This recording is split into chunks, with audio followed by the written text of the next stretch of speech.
Hey, what's up guys, and welcome to Metal Gear Solid 3. As you may or may not have guessed, we're going to be starting this next, which would only make sense after Metal Gear Solid 2. But yeah, this is going to be the one that I know the most out of the three, or four, but three that I've played so far on my channel. I've finished it probably around 15 times. That's just a rough estimate. I like the game a lot, but it's not going to be a full walkthrough or guide. Like it's gonna be a full playthrough, but I'm not gonna collect every item and every camo, whatever, because that takes too much time, and this is purely meant for entertainment. I'm not really trying to go for the whole guide vibe, you know. So yeah, hopefully you guys enjoy, and let's get started.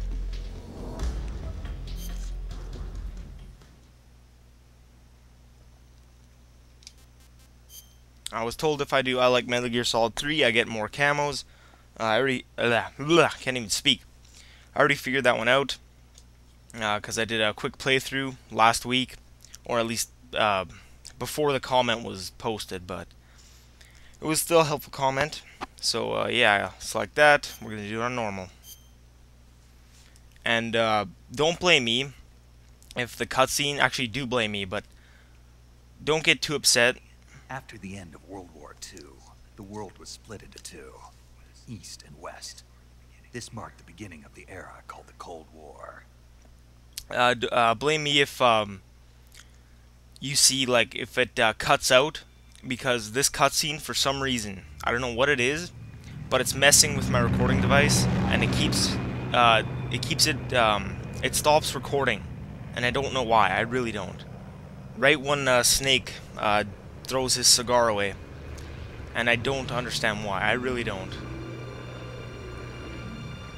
So I tried to fix it, and if it doesn't work, then you'll just have to see a slight skip. You won't miss much. But I'm gonna get ready here to hit record again if it shuts down. Flying over Pakistan, altitude 30,000 feet. Approaching Soviet airspace. 20 minutes to drop off. Commencing internal depressurization. Equipment check. Arm main parachute. All right. You ready to go? Drop zone still showing a high pressure mass. Cav okay. Good. We've got high visibility.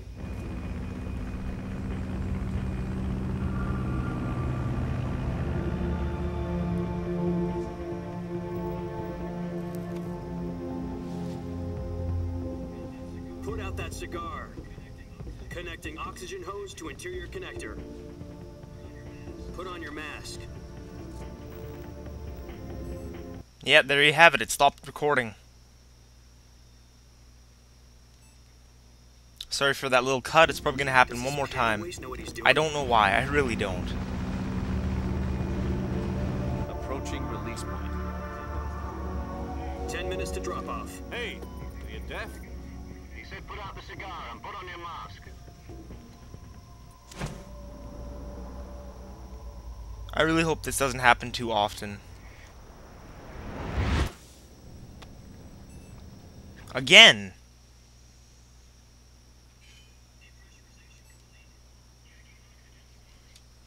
Checking oxygen supply. 6 minutes to drop off. Opening rear hatch.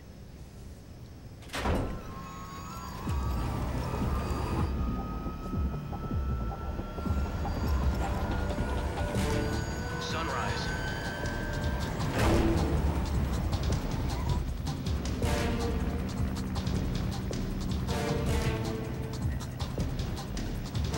External temperature minus 46 degrees Celsius.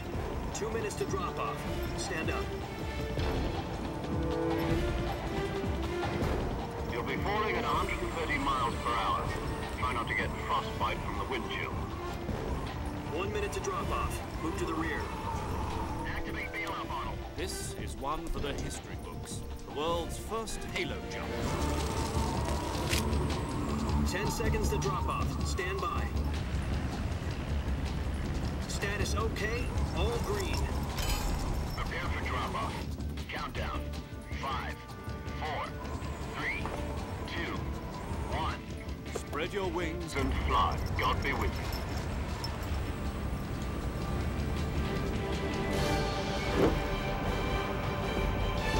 So epic. First time I saw this, I just thought it was so epic, even though it's a video game.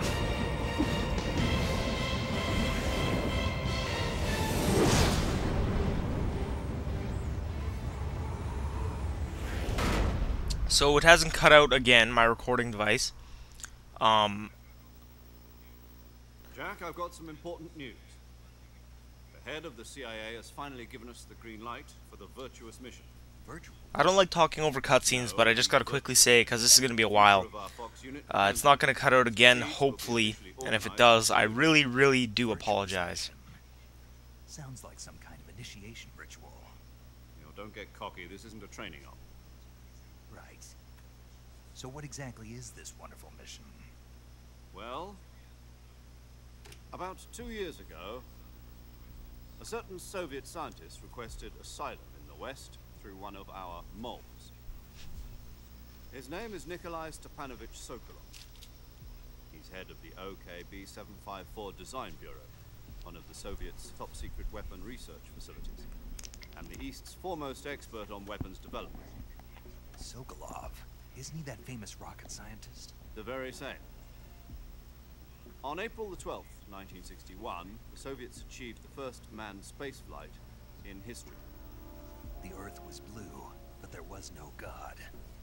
Well spoken. The rocket that carried Yuri Gagarin to orbit was the A.1, known as the Vostok rocket. Sokolov is said to be the man most responsible for the multi-engine cluster used in that rocket. After Gagarin's flight, Sokolov left rocket development to become the head of the newly established Design Bureau.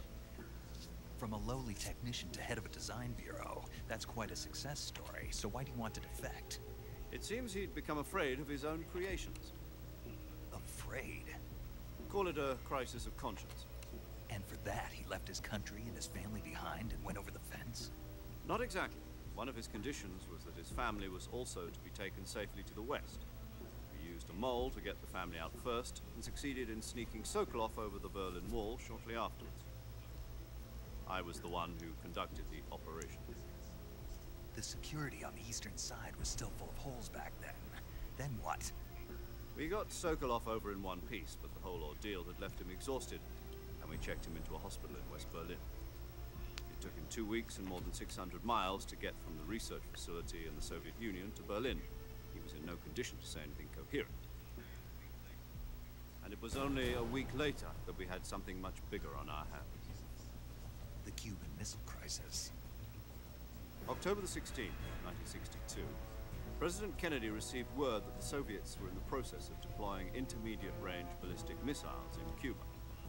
The President demanded that the Soviets dismantle and remove the missiles. At the same time, he announced a naval blockade to prevent further missile shipments from reaching Cuba. But the Soviets didn't back down, instead placing their armed forces on secondary alert.